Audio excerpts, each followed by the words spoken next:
In this week's Talking About Orks, we're going over the RukkaTrukk Squigbuggy. And the RukkaTrukk Squigbuggy is very interesting.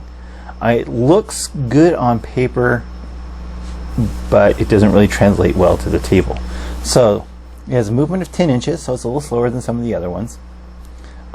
Weapon skill 4, ballistic skill 5, strength 5, toughness 6. 9 wounds, it does have that extra wound, 4 attacks, leadership 6, and a 4+ save.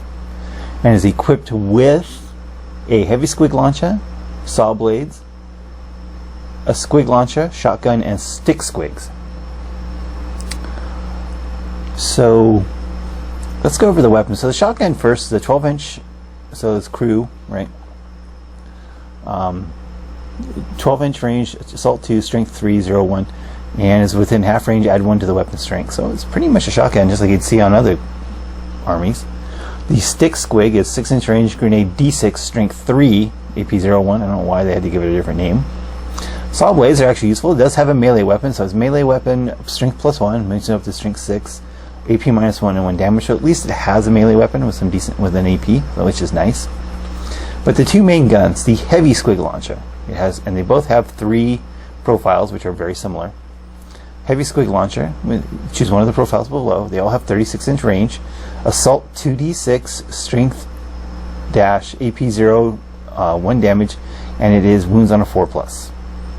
Unless it's vehicle or titanic. So it's basically a poisoned weapon. Wounding on a 4, which isn't great because it doesn't have any AP. And it's just, I mean, it could be a lot of shots, but you're going to be averaging 7. It's not really that good. Bitey squigs. Assault 2, strength 5, -3, 2 damage. Again, 2 shots. Yes, it's a nice AP, 2 damage, but with only 2 shots, it's not that great. And the boom squig, 36-inch, assault 2 D3, strength 6, -1 D3 damage. You know what? To be honest, this is probably the best profile overall, between the number of shots and the damage potential, and that extra strength might come in handy in some places. So I think the boom squig is probably the best of those, to be honest, because the bile squig having a random number of shots and no AP really hurts it. And the other one only having 2 shots is also going to hurt it too. And the squig launcher is basically the same weapon profiles except half the number of shots. So instead of 2d6, it's d6 on the bile, assault 1 on the bitey, and assault d3 on the boom squig. So basically, you're going to be shooting a lot of shots. I don't know why they have to have. You do have 2 different weapons, so you don't have to shoot them all at the same target, of course, but you'll probably want to, because that gives you 3d6 poison shots, no AP, 1 strength, 1 damage. You know, against lighter armored units, like say guardsmen, I guess that would be okay, but I would not put it against anything that's heavy armored or in cover or anything like that. 3 shots from the bitey squig, you know, now you're talking about you're probably going to get at least 1 hit. And with a -3 AP and 2 damage, you might be able to kill something. But, you know, the 3d3 on the strength 6, -1 d3 damage, that's probably the way to go. I mean, that's, you want to average 6 shots, 2 hits, that's pretty good. That's pretty good in my opinion. So let's see, the special rules, of course, here we go, mob roll, daka, and speed mob. Grok gunner, add 1 to hit rolls for attacks made with the heavy squig launcher. You know, that's probably where all the points go. We'll get to that. But the heavy squig launcher actually hits on 4s. So now you've got, which is good because that is, of course, the most shots are going to be coming from the heavy squig launcher instead of the regular squig launcher. So, I mean, that sounds good. I mean, anytime you get +1 to hit on an orc vehicle is pretty good. So you have better chances of hitting with the bitey squig. So you got probably 1 hit out of the 2 shots. So that's not too bad, I guess. And riding shotgun, just like the other ones, when its model shoots, it can throw a grenade and shoot with its pistols in addition to any other weapon. Doesn't have any pistols though. I guess they're just rooting for consistency, which of course doesn't mean which means of course they can't use a shotgun. Oh no, the shotgun's just an regular assault weapon. So yeah, you can throw the grenades and shoot everything else at the same time. Not a problem. Explodes, of course. And then we have the squig mine. The first 3 words is what really kills the squig mine. Once per battle. In the movement phase, this model can deploy a squig mine at any point during its move more than 3 inches from any enemy models. The squig mine is represented by the squig mine model and does not count as a model for any rules purposes. From the start of the next phase of Squig Mine is detonated if any unit friend or foe moves within 3 inches of it. Result of detonation after the unit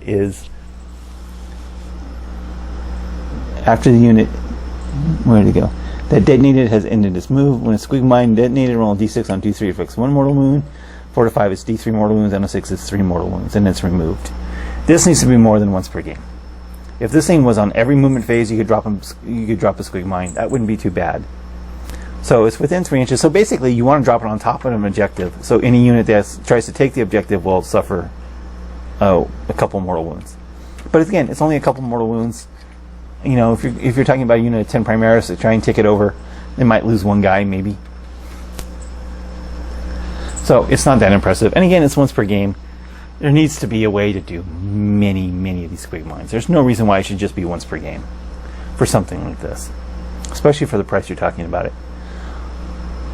And of course, Ork Clan, Vehicle Speed Freaks, RukkaTrukk, Squigbuggies. Okay, so let's talk about the biggest problem with this, and that's the points cost. It is 140 points. It is the most expensive of all the buggies in the Codex. And yes, just as a side note, I realize I've gotten some of the points wrong on the other buggy videos. But the point still stands, even if the exact number isn't right. And here it's even worse. This is way overcosted for what you get. Significantly overcosted. Yes, it puts out a decent number of shots, maybe, because they are random. If they were a fixed number, like if the heavy squig launcher was like Assault 9 and the other one was like Assault 4, then maybe something like that would be playable. But having these random numbers, you get like 3 shots if you get unlucky, you know, it's not that great. So, of course, obviously, you'd want to run probably Death Skulls with this, give that 6-up invulse save, get it to re-roll the number of shots, re-roll the damage on the Boom Squig if you go that route, re-roll one of the hits on the Bitey Squig, you know. And of course, Evil Sun's work too, because you'll be able to advance and shoot without penalty, because all its weapons are assault weapons. And it probably would need that, considering it only has, even though it only has a 10-inch range, 10-inch movement, it has a 36-inch range on all its guns. So it can literally sit back on an objective and shoot. And it can actually shoot pretty effectively. But again, the biggest problem with a large number of shots and anti-infantry weapons in the Ork army is that they don't really need any anti-infantry weapons at range for the most part. You know, that's what close combat's for the Ork army. So we need, you know, things to take out heavy armored infantry. And you know what, the Bitey Squig, no, not the Bitey Squig, the Bitey Squig with its -3 AP has a chance of doing that. It just doesn't have enough shots to really make it effective.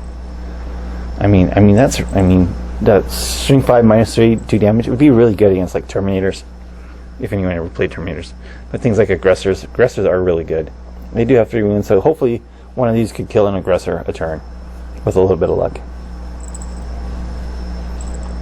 At range, of course. That's the important thing. It does have a good range. So it has a little bit of movement, it has a little bit of range, so there's nothing really wrong with that. It's just the points cost. That is the problem with this model. It needs to be like 60 points less. The other ones might be overcosted by about 20. This one's overcosted by 40 to 60. Because again, with the no AP multiple shot weapons, it's just not that great on an Ork. That's not exactly what you want to see on an Ork weapon, especially when you're on 4s. I'd rather have big shooters. I'd rather have like 3 big shooters shooting 9 guaranteed shots at string 5 than 2d6 shots at wounding on a 4+. That's me. I think the big shooters are actually far more effective than that, than its main volume of shots. Its other profiles are pretty good. When you get into AP and damage, that's nice, but again, it's just way overcosted for what it is. So if this was 80 points, it'd probably be very playable. At 140, it's just too much. You're just not going to get value out of those points.